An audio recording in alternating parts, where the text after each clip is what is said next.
La solitude, loin d'être une punition, peut devenir une source inépuisable de sagesse et de connaissance de soi. Le bouddhisme nous enseigne que c'est dans le silence et l'introspection que l'on trouve des réponses que le vacarme du monde nous empêche d'entendre. Dans cette vidéo, nous allons explorer comment la solitude, comprise à travers la perspective bouddhiste, peut transformer ta vie en t'apportant paix, clarté et une connexion plus profonde avec toi-même et avec l'univers. La valeur de la solitude dans le bouddhisme.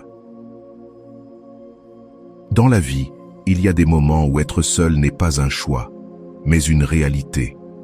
Et d'autres où l'on choisit délibérément ce silence, non pas pour fuir le monde, mais pour enfin se rencontrer soi-même. Pour le bouddhisme, ce moment n'est pas vu comme un problème. Au contraire, c'est l'une des clés de l'éveil. Quand personne n'est là, quand le téléphone ne sonne pas, quand il n'y a ni message ni obligation, quelque chose de profond commence à se produire. Tu te mets à écouter. Et je ne parle pas des bruits extérieurs, mais de ce qui se trouve en toi. Souvent, on est tellement occupé à répondre aux autres qu'on ne sait même plus ce que l'on ressent. Mais quand on est seul, cela change. Le silence te montre des choses que tu ne voyais pas. Il n'y a plus de masque, plus besoin de faire semblant. Tu es simplement toi, tel que tu es. Dans la tradition bouddhiste, la solitude est une opportunité d'observer ton esprit sans filtre. Tu peux voir tes pensées passer comme des nuages dans le ciel. Certaines sont légères, d'autres sombres. Certaines s'attardent plus longtemps que tu ne le voudrais. Mais elles finissent toutes par partir. Et dans cette observation tranquille, sans lutter contre ce qui vient, tu commences à te connaître. Tu découvres ce qui te touche, ce qui te blesse, ce que tu désires vraiment. Cette connaissance ne s'achète pas. Elle ne s'apprend ni dans un livre ni dans une conférence. Elle vient uniquement quand tu t'assieds face à toi-même et que tu décides de ne plus fuir. Le problème, c'est que l'on grandit avec l'idée que la solitude est mauvaise, comme si elle signifiait l'échec ou la tristesse. Mais ce n'est pas vrai. Être seul ne veut pas dire être vide. Au contraire, lorsque tu réalises que tu peux être avec toi-même sans te sentir incomplet, quelque chose en toi se libère. Tu n'as plus besoin de l'approbation des autres pour te sentir bien. Tu ne dépends plus de ce que les autres pensent pour être en paix. Tu découvres que ce que tu cherchais à l'extérieur a toujours été là, en toi. Il ne s'agit pas de fuir les gens ni de vivre sans amour. Il s'agit de comprendre que la meilleure relation que tu puisses avoir commence avec toi-même. Avant de continuer, si tu es nouveau sur ma chaîne, profite pour t'abonner et activer la cloche pour continuer à recevoir mon contenu et t'aider à vivre une vie beaucoup plus épanouie. Quand tu apprends à être seul, tu apprends aussi à mieux être avec les autres. Car tu ne les cherches plus pour combler un vide. Tu les choisis depuis un lieu de liberté, pas de manque. Et ça change tout. Beaucoup de maîtres spirituels l'ont dit. Être seul, ce n'est pas être abandonné. C'est un chemin vers ton centre. C'est là que naissent la paix, la clarté, la confiance. La solitude ne t'enlève rien. Elle te rend tout. Le sutra du rhinocéros, la voie du pratiquant solitaire. Imagine marcher seul dans une forêt, l'esprit calme, les pas sûrs. Il n'y a ni peur ni précipitation. Juste toi, le vent et la certitude d'être exactement là où tu dois être. C'est ainsi que le bouddhisme décrit le rhinocéros dans l'un de ses textes les plus anciens. Le rhinocéros marche seul, non pas parce qu'il est perdu, mais parce qu'il a choisi cette voie. Il avance sans distraction, sans attachement, en totale liberté. Ce message a inspiré des générations entières.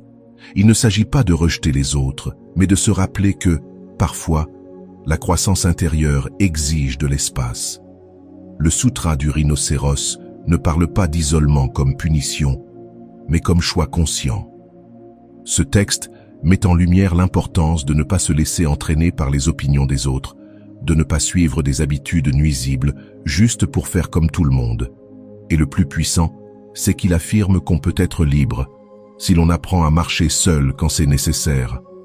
Aujourd'hui, nous sommes entourés de connexions, de messages, d'appels, de réseaux sociaux.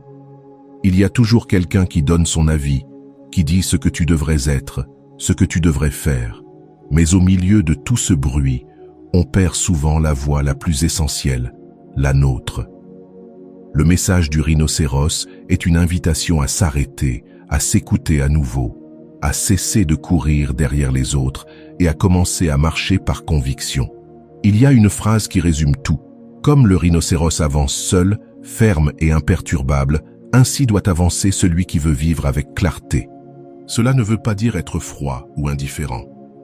Cela signifie avoir la capacité de ne pas te laisser entraîner par tes peurs ou les opinions extérieures.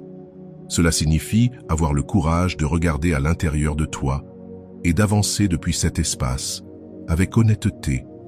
Et ce texte, qui peut sembler ancien, est en réalité plus actuel que jamais. Il nous rappelle qu'il n'y a rien de mal à prendre de la distance si cela nous aide à mieux voir. Être seul, ce n'est pas renoncer au monde. C'est se préparer à y revenir, avec plus de force, plus d'amour, plus de clarté. Car celui qui a appris à marcher seul a aussi appris à marcher avec les autres, mais depuis un lieu plus authentique. Il ne cherche plus à forcer les choses, il ne se transforme plus pour plaire. Il est simplement lui-même. Et cela, dans un monde qui change sans cesse, est un acte de liberté. Stephen Batchelor et l'art de la solitude profonde. Stephen Batchelor n'est pas un moine traditionnel. Il est connu pour sa manière non conventionnelle de comprendre le bouddhisme. Mais il a un point commun avec les grands sages, sa façon de parler de la solitude. Pour lui, être seul n'est pas une erreur ni une tristesse à corriger. C'est une pratique, un art, quelque chose qui s'apprend et se cultive. Depuis des années, Batchelor explore ce que cela signifie de vivre sans être constamment distrait. Dans ses livres, il parle de l'importance des pauses, du silence, de la quiétude. Des moments où l'on arrête de courir derrière ce qui manque et où l'on commence à regarder ce qui est déjà là. C'est dans ces instants qu'émerge quelque chose de précieux, la clarté. Pour Batchelor, le problème, ce n'est pas la solitude, c'est la peur de la solitude. C'est cette idée que l'on doit absolument la fuir. Mais lui propose l'inverse, faire face à cette peur, non pas avec force ou résistance, mais avec curiosité. Que se passe-t-il si au lieu d'allumer la télé, tu t'assieds 5 minutes en silence? Que découvre-t-on si on arrête de remplir chaque espace de stimulation et qu'on observe simplement? Ce qu'il a découvert, et qu'il partage, c'est que dans ce vide, il n'y a pas de danger. Il y a de l'espace, pour respirer, pour ressentir, pour comprendre. Et quand tu commences à apprécier ces moments, la solitude cesse d'être une ennemie. Elle devient une alliée. Batchelor ne propose pas de formule magique, il ne dit pas que c'est facile, mais il affirme que c'est possible, et que lorsque tu y arrives, même quelques minutes par jour, tout commence à changer, parce que tu réalises que tu n'étais pas aussi seul que tu le pensais. Tu es avec toi, et quand tu le découvres, c'est suffisant. Tenzin Palmo, 12 ans dans une grotte. Imagine passer 12 ans dans une grotte, dans les montagnes de l'Himalaya. Sans télévision, sans téléphone, sans visite. Juste toi, le silence, la neige et le temps. Cela semble irréel, mais c'est ce qu'a fait Tenzin Palmo. Une femme qui a décidé d'aller au bout d'elle-même pour se rencontrer pleinement. Née en Angleterre, elle a vite compris que sa voie ne se trouvait pas dans la routine habituelle. Elle est partie en Inde, est devenue nonne bouddhiste et a pris une décision radicale. Vivre seule, coupée du monde. Pourquoi choisir la solitude? Parce qu'elle permet d'explorer les profondeurs de l'esprit, d'observer ce que nous sommes vraiment lorsqu'il n'y a plus de distraction, ni de masque. Pourtant, ce chemin n'est pas facile. Durant ses premières années dans une grotte, Tenzin Palmo a dû faire face à un froid extrême, au manque de nourriture, mais surtout à sa propre pensée. Sans personne autour, sans tâche à accomplir, sans conversation pour remplir le vide, l'esprit commence à se révéler tel qu'il est, parfois paisible, parfois chaotique. Mais dans cet espace de silence, quelque chose de précieux apparaît. On commence à percevoir ce qui se cache derrière tout le bruit. Tenzin Palmo raconte qu'elle a traversé des moments de profonde solitude où surgissaient des émotions intenses, peur, souvenir, désir. Au lieu de les fuir, elle a appris à les observer, à les laisser passer comme des visiteurs. C'est ce que la grotte lui a enseigné, que tout ce que l'on ressent finit par passer si on ne l'alimente pas. L'esprit peut devenir un lieu de paix, à condition de cesser de s'accrocher à chaque pensée. Mais ce qui impressionne le plus, ce n'est pas le temps passé seul, c'est ce qu'elle a découvert dans cette solitude. Une paix qui ne dépendait de rien d'extérieur. Une clarté née d'un regard intérieur, sans jugement. Une force invisible mais bien réelle, celle que possèdent ceux qui ont traversé leur obscurité sans fuir. Aujourd'hui, Tenzin Palmo partage ses enseignements à travers le monde, non pour que chacun parte vivre dans une grotte, mais pour rappeler qu'au cœur même du tumulte quotidien, on peut retrouver ce silence. Il suffit de fermer les yeux, de respirer et d'être pleinement présent. Quelques minutes par jour peuvent tout changer. Son histoire n'est pas seulement une leçon de discipline, c'est une preuve de ce que nous sommes capables de réaliser lorsque nous cessons de chercher à l'extérieur ce qui a toujours été en nous. Il ne s'agit pas de fuir le monde, mais d'apprendre à l'habiter depuis un lieu plus profond. Et c'est cela, le véritable cadeau de la solitude, une connexion authentique avec soi-même et avec tout ce qui nous entoure. Upeka, l'équanimité comme refuge intérieur. Quelque chose change profondément lorsque l'on apprend à être seul. On cesse de dépendre du monde extérieur pour se sentir bien. Peu importe si les choses ne se passent pas comme prévu, si les autres ne valident pas nos choix, si le monde ne nous répond pas comme on l'espère, on commence à découvrir un centre intérieur, un équilibre que rien ne peut ébranler. Dans la tradition bouddhiste, on appelle cela l'équanimité. Ce n'est ni de la froideur, ni de l'indifférence. C'est une forme de calme profond qui permet d'observer ce qui se passe sans se laisser emporter. Et ce calme ne s'apprend pas dans le bruit. Il naît dans le silence quand on est seul, avec assez d'espace intérieur pour voir les choses telles qu'elles sont, sans filtre ni artifice. Dans notre quotidien, nous sommes pris dans des hauts et des bas. Une bonne nouvelle nous euphorise, une mauvaise nous abat. Mais quand on développe cette capacité à être avec soi-même, sans crainte, on apprend aussi à ne pas se laisser engloutir par chaque émotion. Cela ne veut pas dire ne plus rien ressentir. Cela signifie pouvoir ressentir sans se laisser dominer. L'équanimité, c'est comme un arbre solide au milieu de la tempête. Le vent peut souffler, mais ses racines le maintiennent debout. Ces racines-là se cultivent dans la solitude, lorsque l'on cesse de courir et que l'on commence à écouter ce qui se passe en soi. Au lieu de lutter contre ce que l'on ressent, on apprend à laisser de la place. On ne rejette rien, mais on ne s'y attache pas non plus. Tout passe, et nous restons là, présents, sans réaction excessive. Et cette posture intérieure est la base d'une vie plus libre.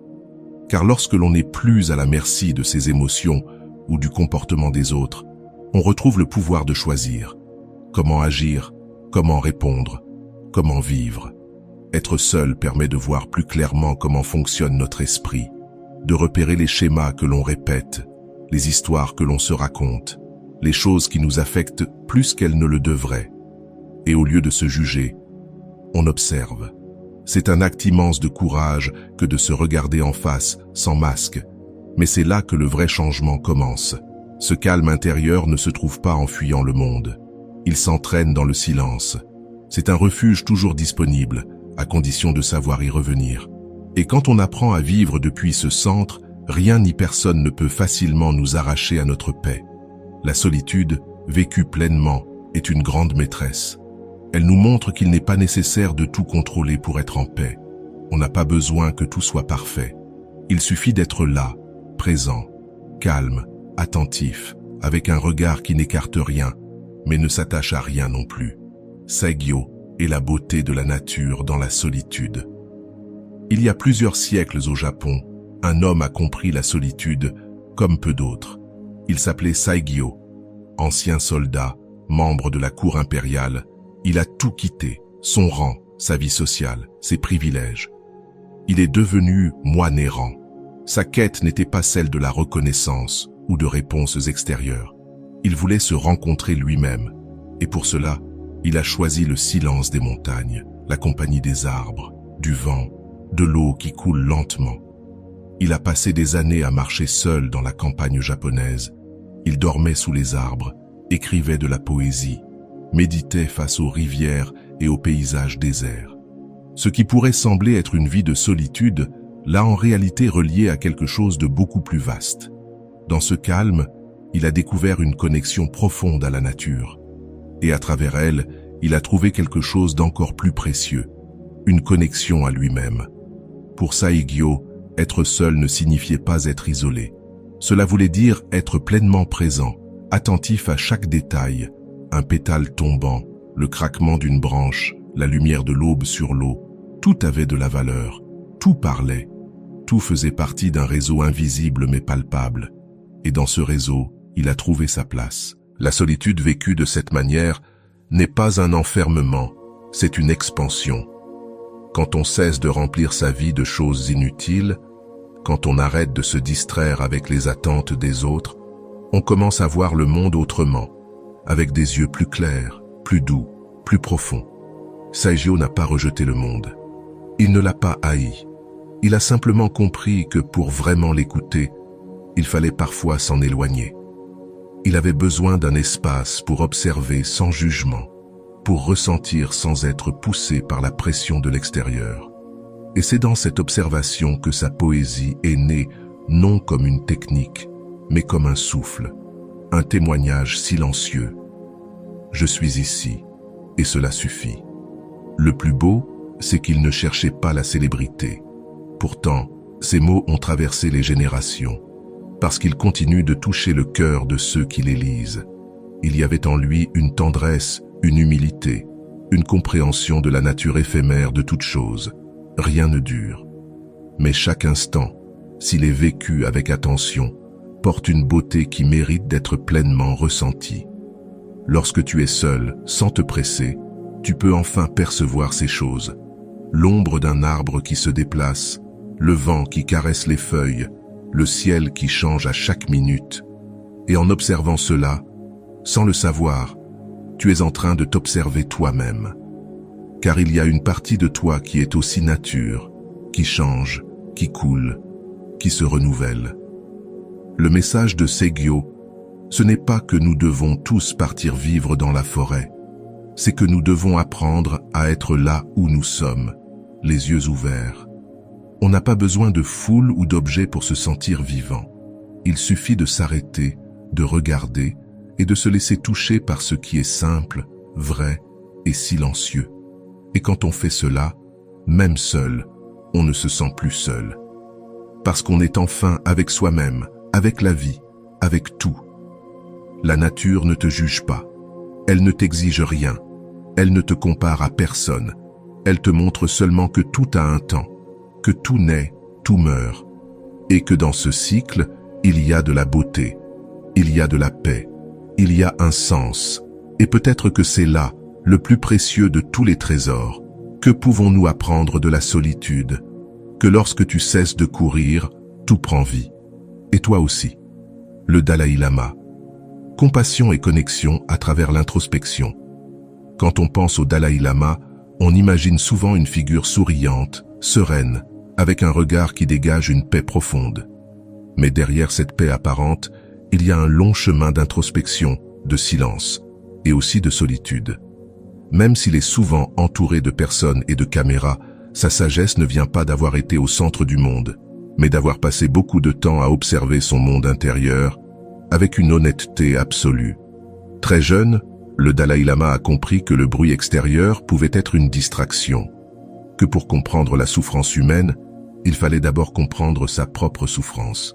C'est pourquoi, malgré une vie remplie de responsabilités, il a toujours créé un espace sacré pour la méditation, le silence et la solitude. Non pas comme une obligation, mais comme une nécessité vitale. Mais ce qui est le plus fascinant, c'est que dans ce voyage vers l'intérieur, il ne s'est pas fermé. Au contraire, ce qu'il a trouvé dans son silence, c'est la compassion. Parce que quand on s'assied seul, qu'on observe ses pensées sans peur, on se rend compte que tous, Nous souffrons des mêmes choses, la peur, le désir, la culpabilité, la tristesse.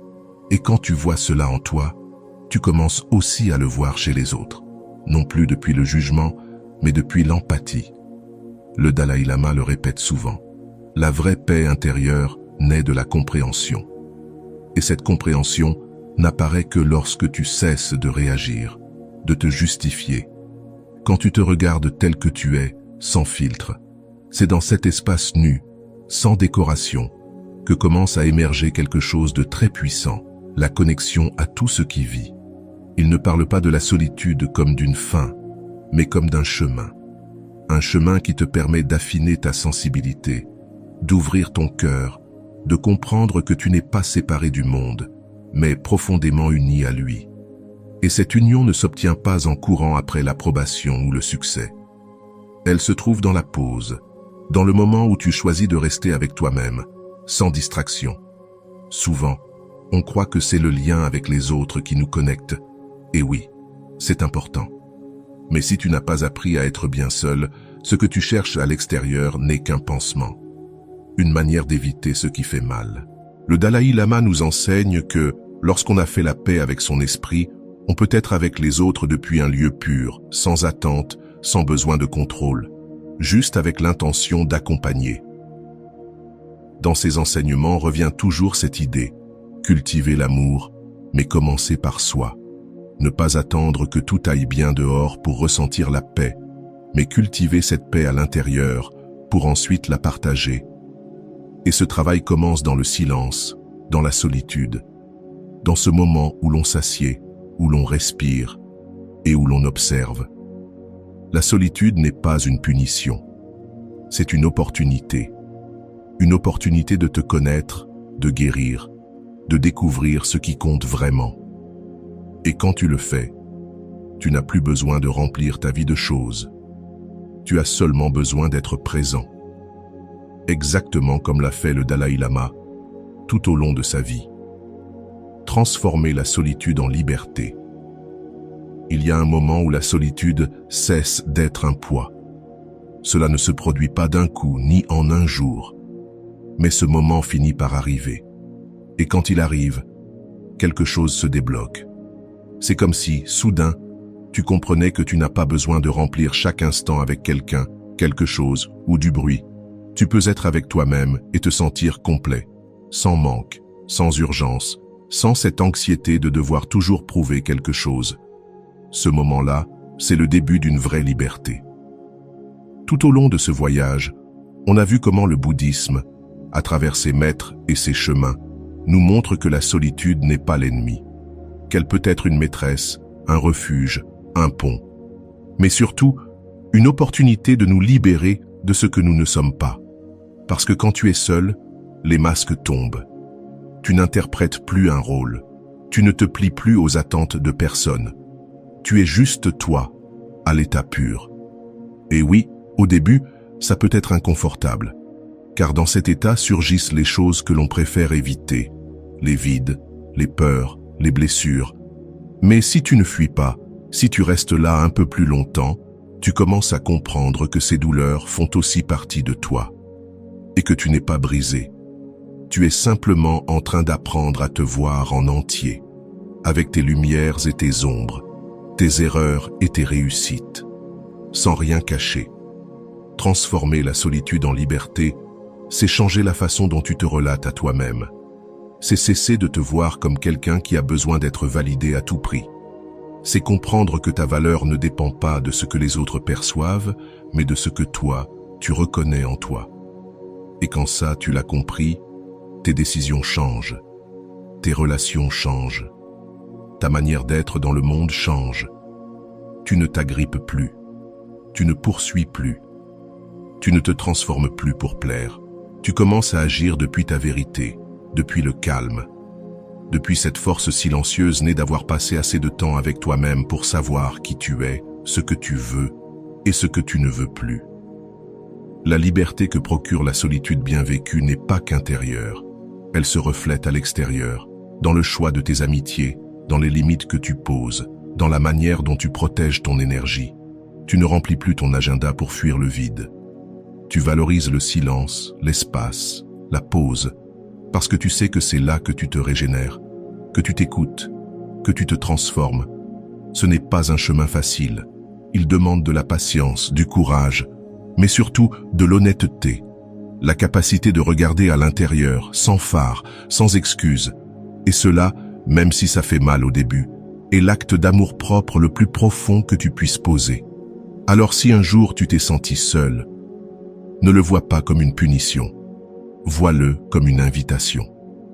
Une invitation à revenir vers toi, à t'écouter, à prendre soin de ton esprit et de ton cœur, à arrêter de chercher à l'extérieur ce que toi seul peux te donner, parce que lorsque tu apprends à être seul, tu découvres que tu n'as pas besoin de temps. Tu découvres que tout ce que tu cherchais est déjà en toi. Et depuis cet espace, tu peux revenir dans le monde avec un nouveau regard, plus calme, plus libre.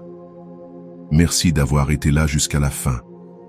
Si ce message t'a touché, s'il t'a fait réfléchir ou t'a aidé à voir la solitude autrement, abonne-toi à la chaîne. On va continuer à explorer ensemble des chemins qui nous transforment de l'intérieur. Et si tu veux partager ton expérience, ton histoire, ta réflexion, écris-la en commentaire. J'aimerais beaucoup te lire. Ta voix peut aussi éclairer quelqu'un qui traverse ce même voyage. À très bientôt dans la prochaine vidéo.